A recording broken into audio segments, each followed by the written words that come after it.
Frogland Town Hall, brought to you via Restream. We are here, at least some of us are here over in sunny Miami. We've just finished a very successful week at Art Basel. That being said, it has been a long week. We have been on calls and in meetings pretty much back to back for the entire day. The space is wonderful. Yes, we are still early, but this bear has been quite interesting for the market. We certainly saw far fewer numbers than we did in Art Basel, but what we did see were the builders, the actual creators, the artists, and the people who are still in this space creating. The real people, effectively. I will remember who has been there just as much as I'll remember who has not been there in the next bear run, and it was quite the show. General vibes were just fucking amazing. Everything that wasn't NFT NYC and NFT London, we did see here in Art Basel. People were happy. They were friendly. They were pretty much at every possible event, bumping into the same people everywhere. We met loads of frog holders as well. Managed to show the land trailer off to a great number of them. That being said, I was shocked how few of them had even known that land trailer is out there. So I think certainly that is one thing we need to make a big push of. Everyone who'd seen what we were doing were blown away, and we need to make sure everyone is aware of what we've been building since pretty much a year now. Because I've been keeping an eye out. I'm very impressed with what the space has been doing, but I am immensely impressed with what we've managed to put together, especially over these past few months. So that being said, the land trailer has been very well received. We're going to have another marketing push towards that. The Blockchain Gaming Alliance has been an incredible addition to our team, so to speak. If anyone managed to, we had a presentation with them earlier on today with one of the 5 selected participants to introduce our project to their community. This did result in some nice sales, I'm happy to say, but it also has spread our word of Frog far and wide. We were alongside some very impressive other members in the blockchain gaming space. For those who don't know, the BGA was created by a chap called Sebastian, who is in fact the co-founder of Sandbox. They pulled together an almighty list of developers and builders in the space who are building some really cool content. And through them, I've actually met a number of interesting partners, both in the sort of artist world as well as the game development world that we started having conversations with. Really interesting group of individuals. So I'd say if you haven't checked out the Blockchain Gaming Alliance, definitely check them out because so far they have been a tremendous addition to our resources that we have available to us.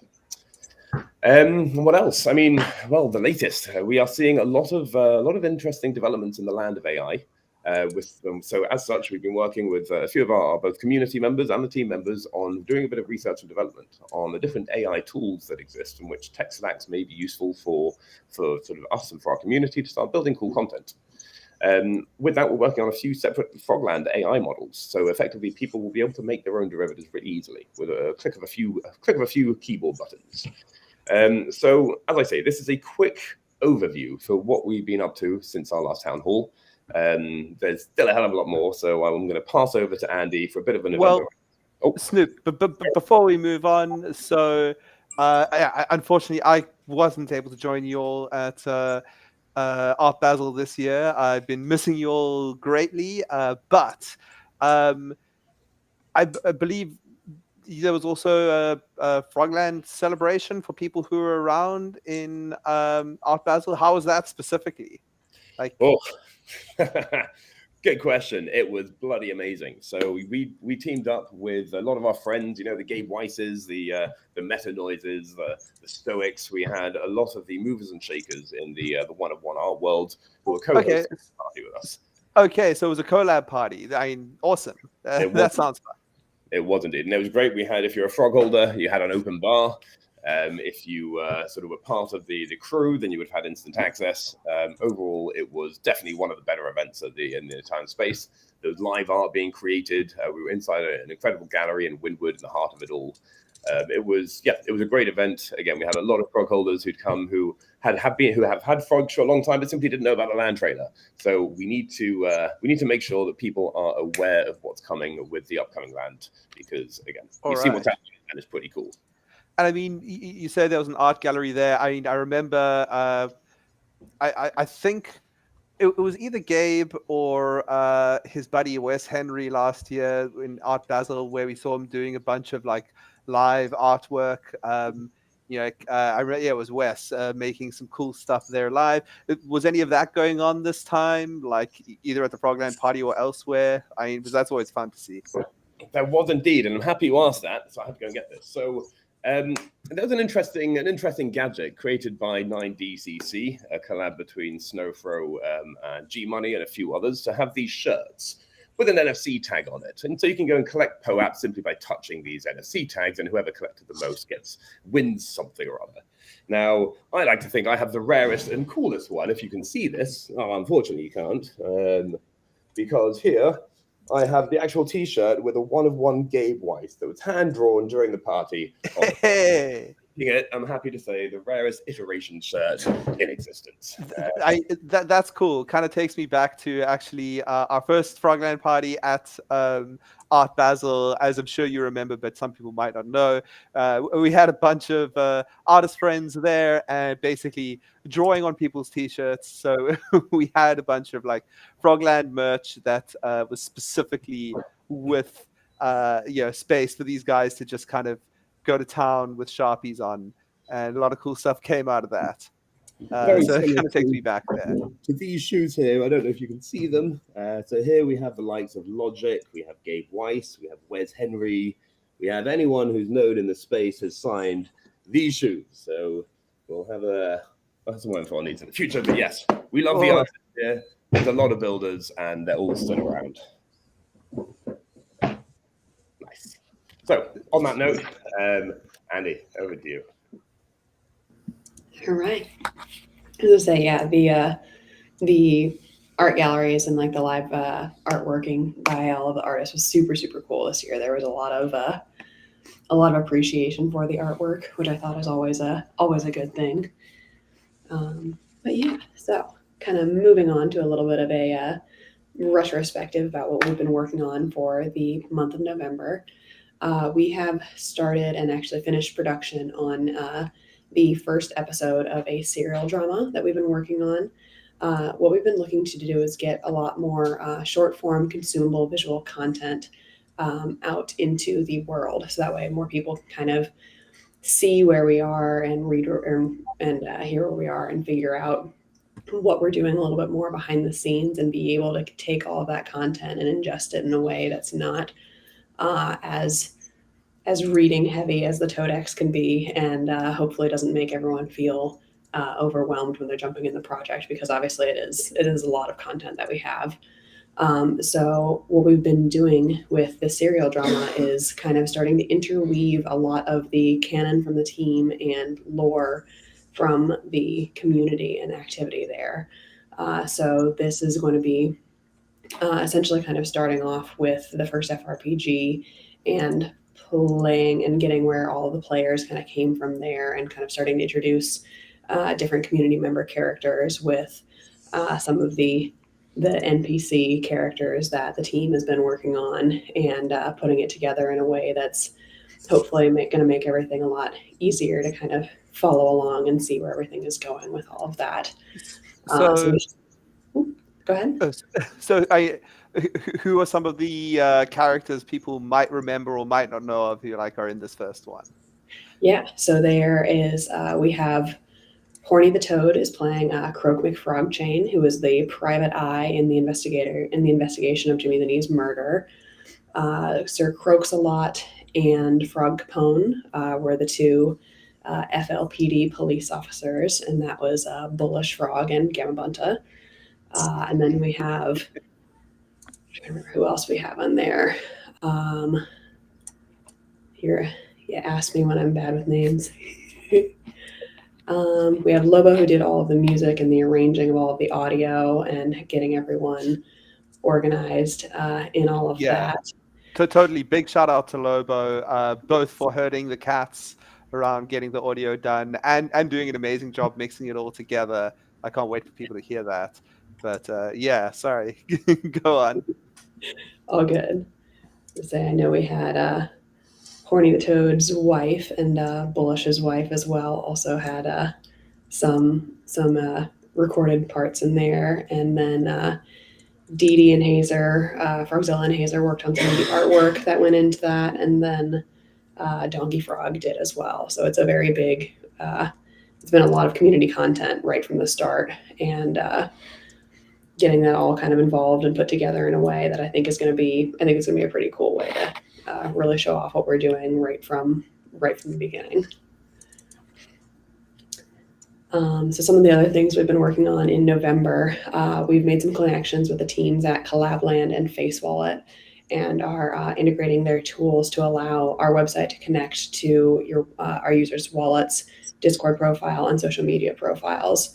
So that way we have a lot more ways to create a whole and harmonious user process. So that way, whether you log in with your Discord ID, your social media, or Twitter, or whatever, you'll still be able to have all of the same connections and have the same kind of inventory and balance reading and NFT reading that you'll have across all the different instances of Frogland, which is pretty cool.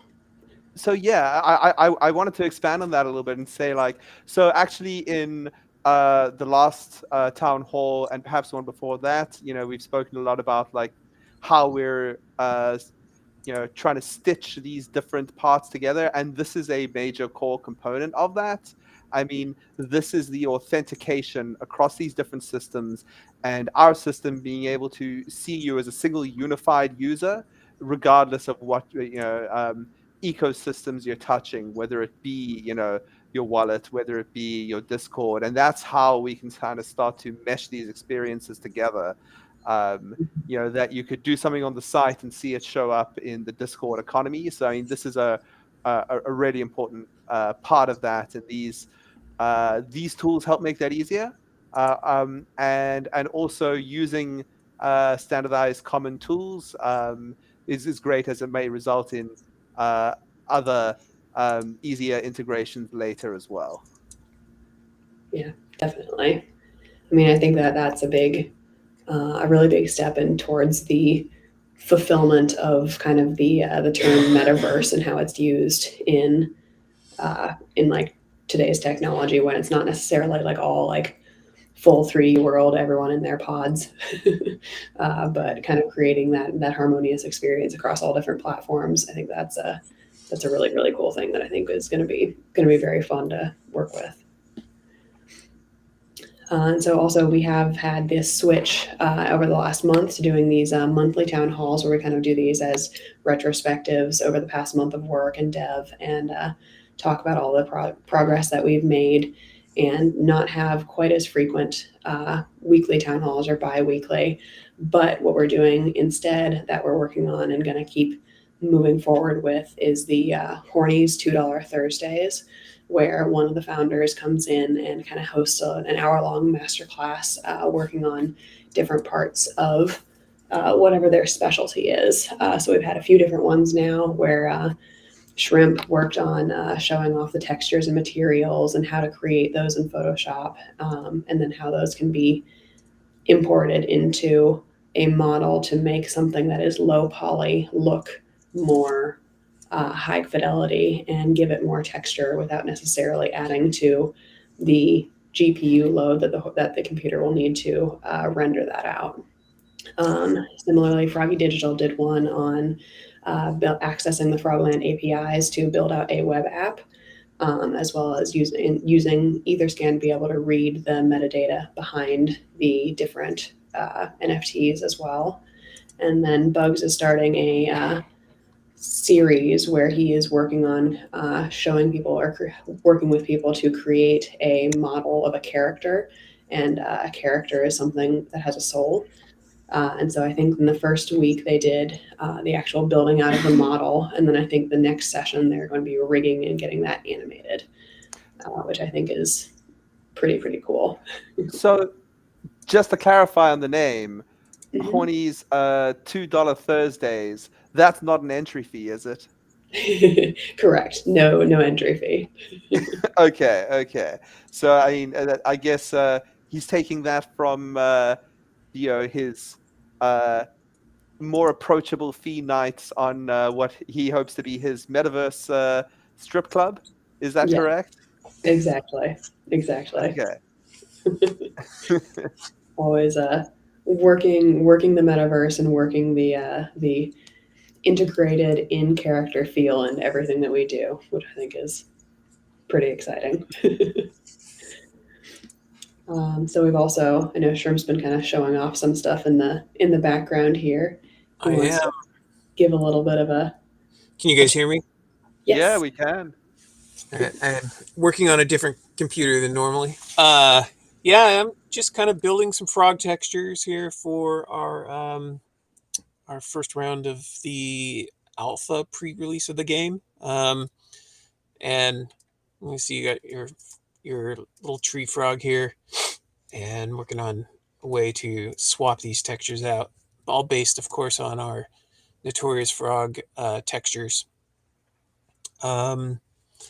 And yeah, so the kind of the lore of this little mini game is it bridges the story between where we left off with the trailer, which is two frogs get abducted by an alien and get sucked into their goggles, and where do they end up? They end up on the ship, and part of this game is getting off of this ship alive.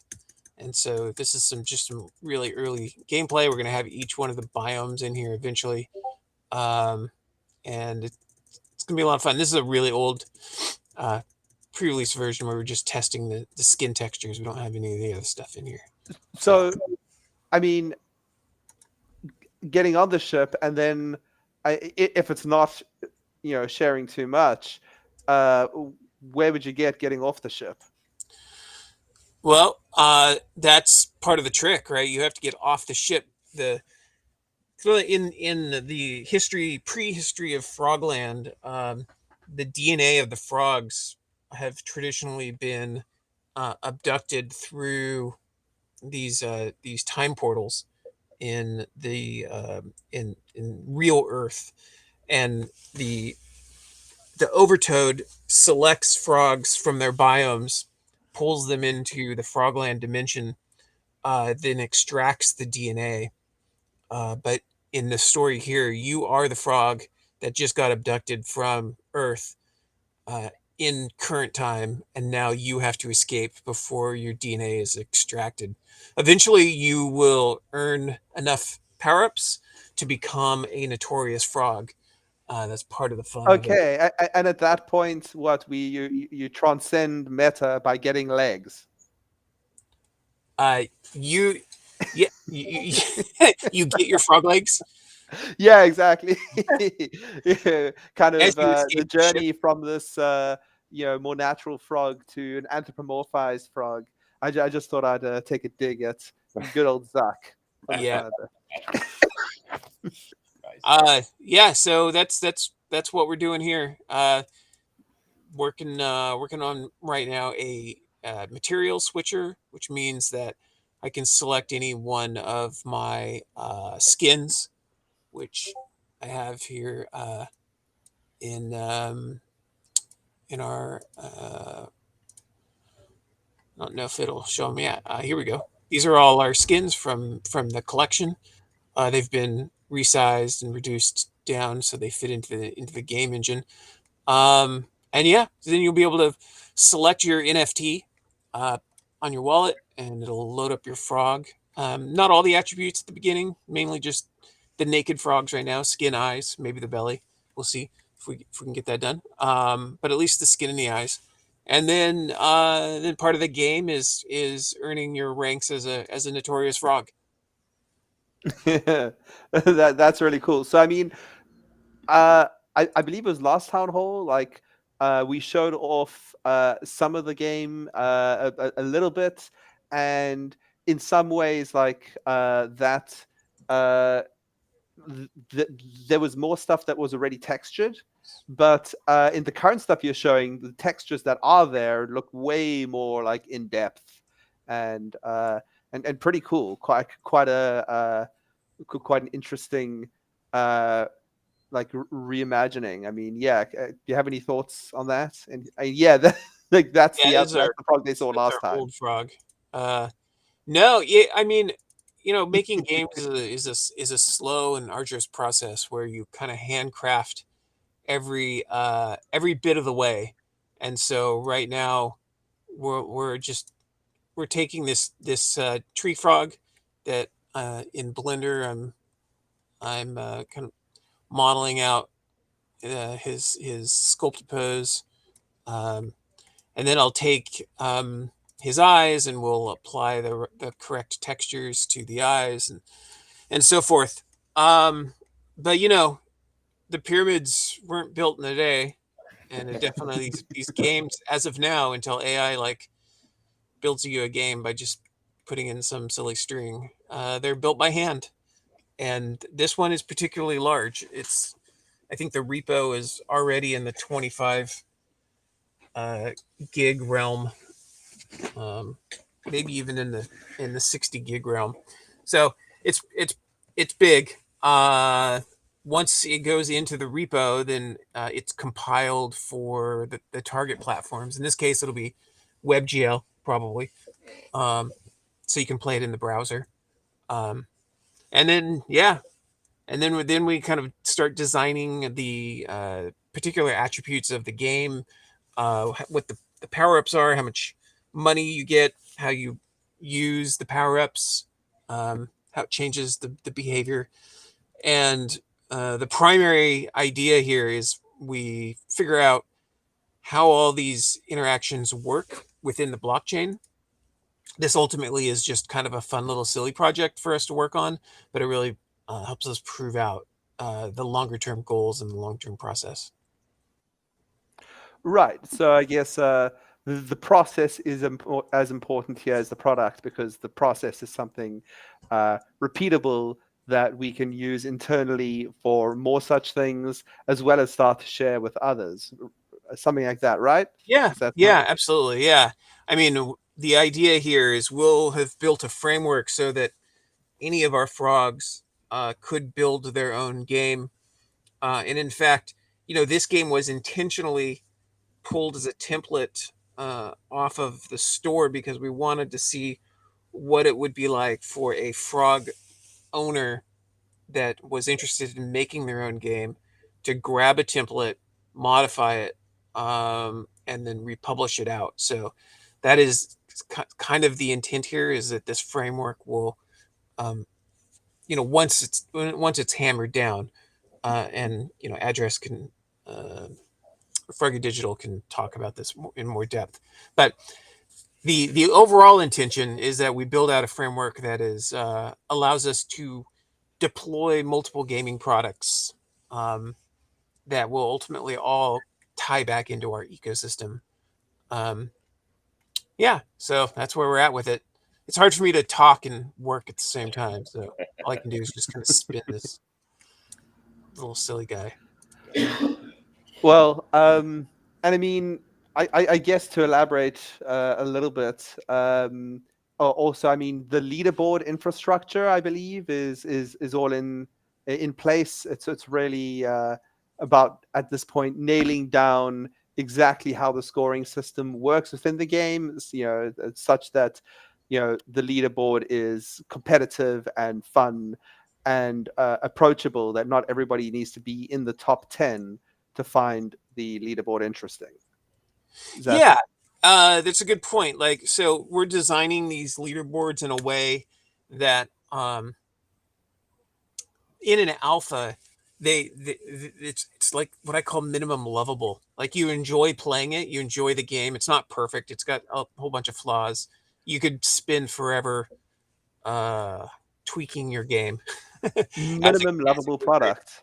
Right, but a minimal lovable product is something that you can go in and just enjoy playing. It's kind of like a rough cut of a movie, right? They look ugly, but you still feel the feels when you come out. So, all right. Anyway, that's what I'm up to. We've got a cool team on this. Bugs is doing some modeling and layout, and then Splatmap, or what's his frog name? Is his frog name Splatmap? I guess it is. He's doing the gameplay engineering, and then Address is building out the framework, and then you're going to be jumping in here soon, Don Love. Yeah. When you're done with the leaderboards. Well, yeah. So I guess that's probably a good segue. I'll say what I've been mostly working on, which is some updates for the website, like introducing some new sections, for essentially the galleries for people to see their NFTs and the NFTs in the collection, like locally on our website without needing to go elsewhere. Be able to browse around and filter for different traits, etc. But then more importantly, really being able to drill down into a particular frog and see its full list of traits, but also pulling data off things like hype, which is a platform that we found super interesting for a while, and we have some community members who've created both collector notes and like backstory for their frogs on the hype platform. And when I say on the hype platform, what's interesting about them is they store everything out on IPFS. So it's very Web3 in that, hey, we don't have to build that piece, but we still get to use an open, publicly accessible, anti-fragile, censorship-resistant piece of software, kind of data store. So we're not shoving it in our database. Things aren't reliant on our server staying up, but at the same time, giving people that functionality. And so essentially, when drilling down into the frog, it's on our website, going to be that people can at first see any lore created for a particular frog as well as add to the lore of that frog. So I mean, so I've been working on that side with part of the website updates that kind of dovetailing together with all the game stuff. And yeah, Shrimp, I'm gonna be jumping over into your world soon, and joining you, Splat and Bugs on the Unity stuff. I'm looking forward to that. Yep, looking forward to hopping in. Amazing. Yeah, I got to say, I will be jumping in as well, but more as a player and trying to set some high scores. I seem to recall the highest of scores that was incredibly high, and I got nowhere close. So I've got my work cut out for me now. Yeah, we haven't released it yet to the bigger team because we're still building the gameplay and we're not at first playable yet, which is in the games industry when you're at the point where the non-devs can play. Otherwise, they give you notes like, "Hey, it's broken," or like, "It's not fun," and like, no shit, it's broken and not fun because we're still building it. Anyway, so to avoid our pain in that, we have an internal release which we're getting ready to do here pretty soon. But yeah, there are a few team members like Gamma Bunta there that do a speed run and completely destroy everyone's score. And then I have to go and rebalance the game so he can no longer do that. So what you're saying is your current gameplay test cycle is to make me not win so much. Yes, it is proved that the game makers failed if you're able to do any of those kind of scores, unless you're just a badass gamer, which you probably are. No, I've been playing games all my life, and I'm a decent gamer. I'm no pro, so if my scores are making you uncomfortable, somebody's going to wreck me when we release it to the wider community. So that's a good that's a good measure of make it harder. I don't know. I played Overwatch with you, Don Love. You're pretty sharp. You got that itchy trigger finger. Well, that'll be next. We'll work on a MOBA for Frogland once we get our chops down. That'll be fun. Mm-hmm. Amazing. Well, all right. So so you're having a quick view into what we're currently working on. There are a few other tidbits up our sleeves that we may or may not reveal before Christmas, but there's certainly some tech updates that are coming along for Dragonfly. There's a whole bunch of back-end infrastructure. Effectively, these mini games you see we want to have tied into the same back-end Discord economy, as well as the leaderboards, so that we can have challenges and tournaments and potentially new and interesting ways to earn some frog dollars. So really look forward to leaderboards and try to get the best scores. There is going to be a reason for it. Again, nothing in Frogland is without purpose.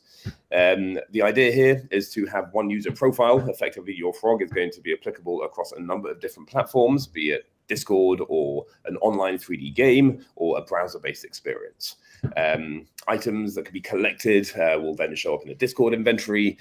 Power-ups purchased in Discord could then be accessible inside the mini games. So we're really trying to tie together this back-end infrastructure with a tool set that, while demonstrated in a few mini games, will ultimately be rolled out to any Web 2 developer that wants to be bringing their content into the Web 3 world. Because there's a lot of that. But the Web3 world is still rather tricky to get into if you don't understand where to come from. And there are a huge amount of game developers out there that want to enter Web3 but don't even know where to begin. So by way of us creating our own flagship content, we're riddled with the tools that will allow people to then turn a Web2 game into a Web3 game. It makes a lot of sense for us to open this up to the wider game development community, because we do firmly believe that gaming will be the next boom for this space. The gamers are not yet here. They need good content to convince them. So certainly that is some of our purpose, is to kind of create that good content and help spread the word of what exactly it means to have a good Web3 game. So yeah, the biomes, of course, I know we've seen trailers, we've seen playable snippets of them. They are going to be coming soon. How soon? I'm afraid it's soon TM. Mainly with the next significant website update that Don Love & Co. are working on. As with the radio drama, we have a few fun things we're trying to do to that. Major contributions from the community. I know we've given a little shout out to them, but really hats off. That is some really, really fun listening. If you are inclined to get involved, absolutely reach out, because we are always looking to create new content. And yeah, we're again having a very talented and creative community has had no ends to the benefits. So yes, we've been having a lot of fun recently. And of course, the pitch deck. So keeping an eye on this space. Oh, go on. But before going on to that, I thought I'd jump back to two things you mentioned: the Dragonfly Social Club, like tech updates, and the biomes. So like, why not? We showed those; they're pretty complete experiences. Why not just release those suddenly? And I thought I'd expound on that a little bit, which is basically, it's kind of, again, comes to this, what we've been saying is our way forward here, how to stitch this all together. That just releasing the biomes as they are now, it's like they're a pretty complete isolated experience, but like that's the thing, is they're isolated, and really stitching it into the narrative of the different facets of this world, of this web app, website, this experience, it starts to become more than the sum of its parts. So that's the whole game affecting the Discord economy as such, and having that kind of flow and integration, that experience meshed together with the biomes, and so that kind of completing that circle, that they all kind of bear relevance to each other, and it's not an isolated drop in the bucket.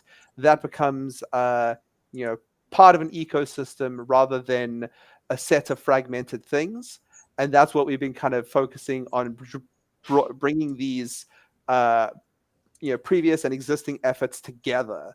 And so that's why not just release biomes as they are right now. That's why.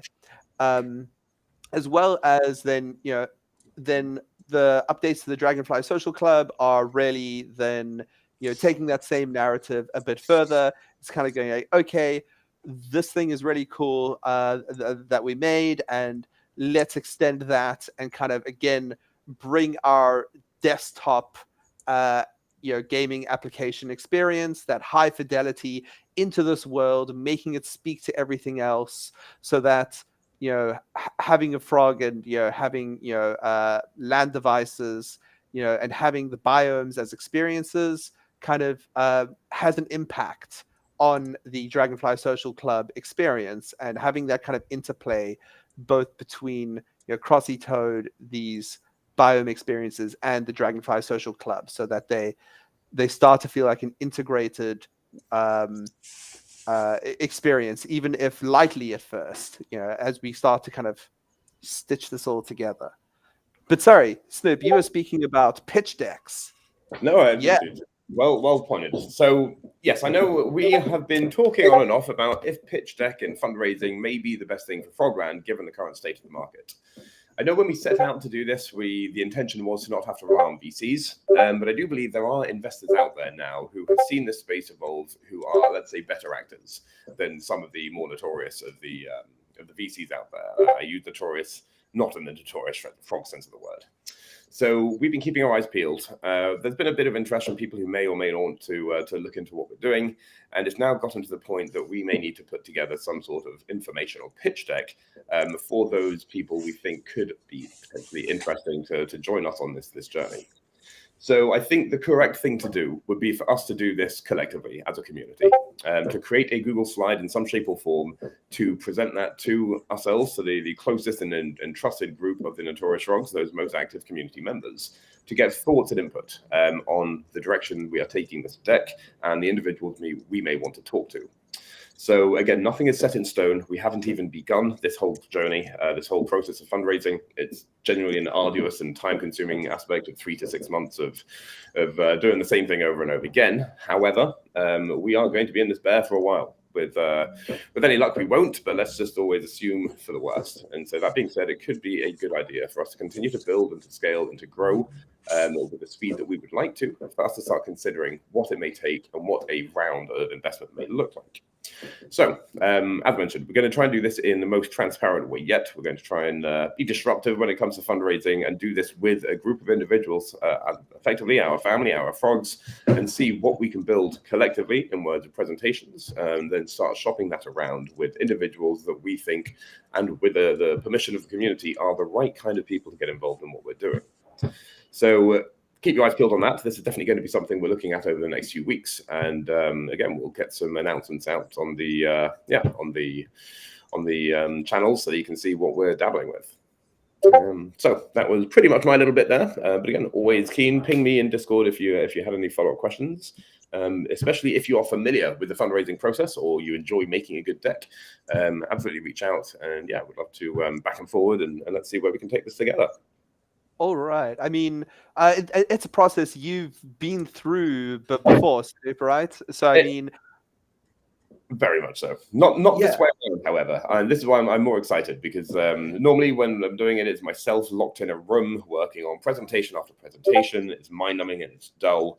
I'm rather looking forward to the company of all of you guys with me. Well, nothing mind-numbing or dull here, sir.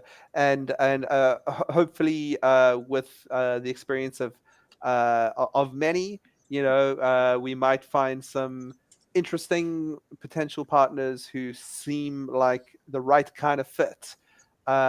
People who want to help elevate the vision, help hone some of the points and targets, and not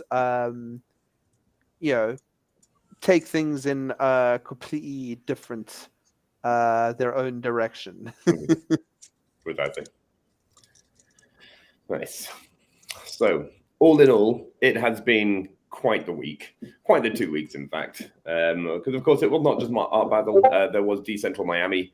So we got to meet a lot of the more traditional crypto bros, but actually those who are crypto bag enough to be here in the space, which is always good. We're spending some time with one of the co-founders of My Ether Wallet, who's a bit of a legend. There's just a whole bunch of very cool people in this space. So we've been spreading the word. He was down there with you guys? Yeah, we dragged him down in the end, which is cool. Man. Nice. That must have been fun. No, it was absolutely fun. And all in all, I mean, I know we're all a little hoarse, a little worse for weather, but that being said, I think this has been a really, really good town hall.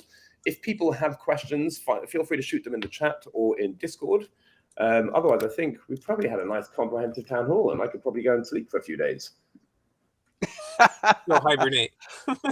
In fact, if it's not doxing too much, when do you all fly back? I'm back tomorrow, so literally I have a day of recovery and then back. Okay. We're the same thing. How was the weather over there in Miami?